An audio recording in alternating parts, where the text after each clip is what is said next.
Hey guys, it's Cozy here today. I'm making a video discussing my personal opinions on the theory of late-stage capitalism and whether it has any validity or not. This isn't going to be a video teaching what late-stage capitalism is or what the theory entails, though I will give a brief summary more on how I think it either is happening and a major change akin to Marxist ideology is coming, or if nothing has to change and capitalism really is the best possible system. So let's start by discussing what late-stage capitalism is. The term late stage capitalism is used to describe a phase of capitalism that some believe is unsustainable and exploitative, and that may lead to a significant change or collapse. So basically, it describes a point in capitalism where the rich get too rich and it erodes our society from the ground up, with the people being too exploited and there not being any benefits to following through with the economic system, causing people to rise up and revolt, proletarian style. The word came from a German author, Werner Sombart, who is a very famous writer of the book Der moderne Kapitalismus, which was very ahead of its time, having a lot of critiques of the Industrial Revolution that was occurring post World War I, and how the mass production of all things and the corporatizing of all business was severely hurting the middle and lower class, drawing huge wedges within the wealth classes, and would go on to spawn the Great Depression years later. But anyways, that's where the word originated. But where this movement really started was from the godfather of socialism, Karl Marx, who had birthed the ideas we see discussed today.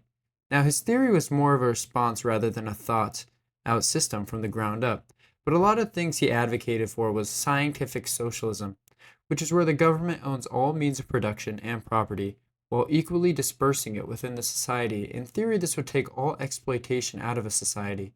Now, the real point of his theory was to call out where capitalism is wrong. He had many critiques, but to explain a few, he believed there is no future for capitalism, and in time, by design, it will destroy itself, by oppressed workers overthrowing the government because of the mass exploitation it inherently has.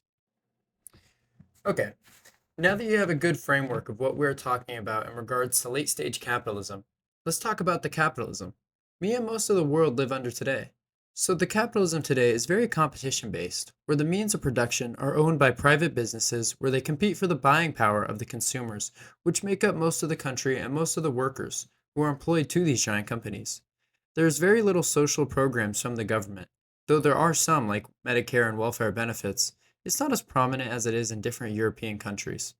Now, in the past, this has worked beautifully for the majority of people. The system works so that you could work your whole life under these companies, and they would pay enough to where you could afford the good things in life and support a family while providing you with benefits like healthcare. Where the consensus of outrage has sparked is from how nowadays that isn't the case. Since just 2020, prices for a home have increased by 50%, while the average salary increase has only come up by 2% for the typical worker. So obviously something ain't working, and something does have to change. This comes to the answer of the title of this video. We are suffering from late stage capitalism, and I have to say yes and no.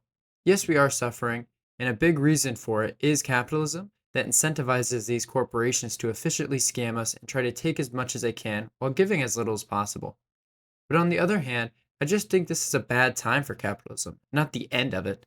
The complications of switching our entire economic system that all trade and infrastructure relies on is silly, and I don't even support slowly changing it like many modern Marxists have suggested. I still believe in capitalism, and I don't think we should abandon it, considering how far it's gotten us with technology and healthcare despite how expensive it is. The progress we have made as people is incredible and unimaginable, and that is mostly due to the competition that is incentivized by capitalism. Now, I do also have a lot of sympathy for Marxists, and I don't believe they're stupid for these ideas that are out of left field. I mean, all these people believe in it for a reason. In theory, it does not seem to solve all of our problems, but I don't think in execution it would work how it's intended, and the intended version might not work how envisioned. Now, you're probably asking, okay, fence sitter, what do you think? And I will tell you. Though I am not a Marxist or a communist, I am a huge fan of socialist ideas, and I think a little more moderate than the Bernie Bros from the 2016 campaign. There is a lot of money within the government, and a lot of expenses we can use and delegate. There just isn't any reason for the people in power to do it. They have convinced everyone that all the money is accounted for, and if we start any more programs, it's coming right out of our pockets. This just isn't true. For example, the US is spending double what China and Russia are spending a year on military combined, And don't forget how little we tax billionaires and even millionaires in our country. No one is saying take them down a peg and ruin their business and their income. Just take more because they have more. It's about the good of the country. Take all the money out of politics and government organizations, and you'll see just how much money there is to be spent and the amount of populist laws and programs we could get passed. We need to have a mental shift in how we look at our priorities as a country and take care of the less fortunate. If we have enough to do it, we have to shut our eyes to the people who can't afford healthcare, education, or to eat is so vile. We are one of the richest countries in the world, and we actively choose to keep enriching the rich and making the safety nets thinner and thinner, not giving people that just so happen to be born into a different family the foundation to grow. I think you should have to work and fight hard to become wealthy or successful in this country, but you should be given the human right of food, shelter, and education, as long as you choose to work within that society providing it to you. The economy would eventually flourish from this, and the amount we would have to give out of our annual salaries would be a percentage of what's already taken. Think about your kid, your mother, or sibling. We need to help everyone as if they are family, and our government has the power to do that. Become the most humanitarian nation of all time.